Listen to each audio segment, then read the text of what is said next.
শাহরু মুদাফাতুল উজুর, এই রমাজান মাস হচ্ছে নেকিকে বৃদ্ধি করার মাস। আপনি এই মাসে যত ধরনের ভালো ভালো কাজ রয়েছে ওই কাজগুলো করলে আপনার অসংখ্য নেকি দান করা হবে। অন্য মাস থেকে আপনার নেকি আরও বেশি বাড়িয়ে দেওয়া হবে। কত গুণ বেশি নেকি হবে এরকম সহি হাদিস নাই। যে হাদিসে বলা হয়েছে অন্য মাসে 1 টাকা দান করলে 10 নেকি, রমাজান মাসে দান করলে 70 নেকি, এই হাদিস জাল, এই হাদিস মানুষের বানানো। এই হাদিসে আরও বলা হয়েছে যে কেউ যদি রমাজান মাসে 1টা ফরজ আদায় করে অন্য মাসে 70টা ফরজ আদায় করার নেকি। জি না, এগুলো সব বানাওয়াট কথা। রমাজান মাসে মানুষের নেকি বৃদ্ধি করা হয়, তবে নেকির পরিমাণ কত সেটা আল্লাহই ভালো জানে। এরকম কোনো সহি হাদিস আমরা পাচ্ছি না। তাহলে এই রমাজান মাস হচ্ছে নেকি বৃদ্ধি করার মাস। ইমাম জোহরি রহমাহুল্লাহ যখন রমাজান মাস আসতো তখন তিনি বলতেন, ইন্নামা হুয়া তিলাওয়াতুল কোরআন ওয়া ইতামুত তাআম। রমাজান মাস চলে এসেছে কোরআন তেলাওয়াতের মাস, এবং চলে এসেছে মানুষকে খাদ্য দান করার মাস। তোমরা রমাজান মাসে বেশি বেশি করে কোরআন মাজিদ তেলাওয়াত করো, এবং এই রমাজান মাসে মানুষদেরকে খাদ্য দান করো। রাসূল সাল্লাল্লাহু আলাইহি সাল্লাম তিনি রমাজান মাসে প্রতি বছরে একবার করে কোরআন মাজিদ খতম করতেন।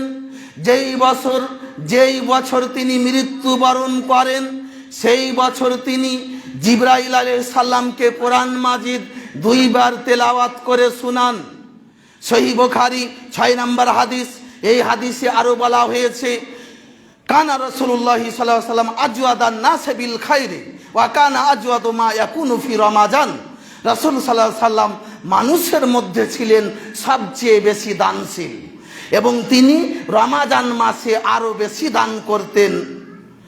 যখন রমাজান মাসে জিবরাইল আলাইহিস সালাম আল্লাহ রসুলের সাথে প্রত্যেক রাত্রে দেখা করতেন, তখন তিনি তার দানের সংখ্যা আরো বাড়িয়ে দিতেন।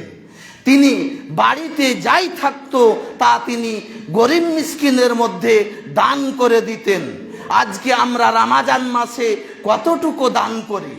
আমরা এই রমাজান মাস যে নেকি বৃদ্ধি করার মাস, আমরা এই দানের হাত আমরাকে বাড়িয়ে দিতে হবে, মানুষকে দান করতে হবে, কোরআন মাজিদ তেলাওয়াত করতে হবে, এবং মানুষকে বেশি বেশি করে ইফতার করানোর চেষ্টা করতে হবে।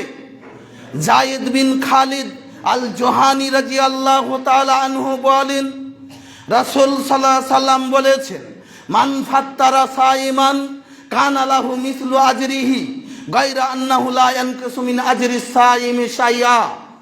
তিরমিজি 807 নম্বর হাদিস।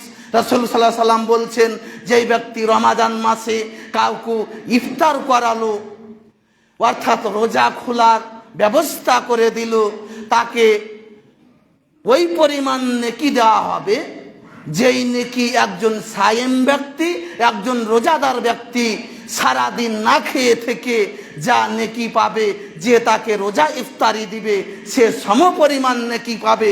তার নেকি থেকে কিঞ্চিত পরিমাণ নেকিও কম করা হবে না।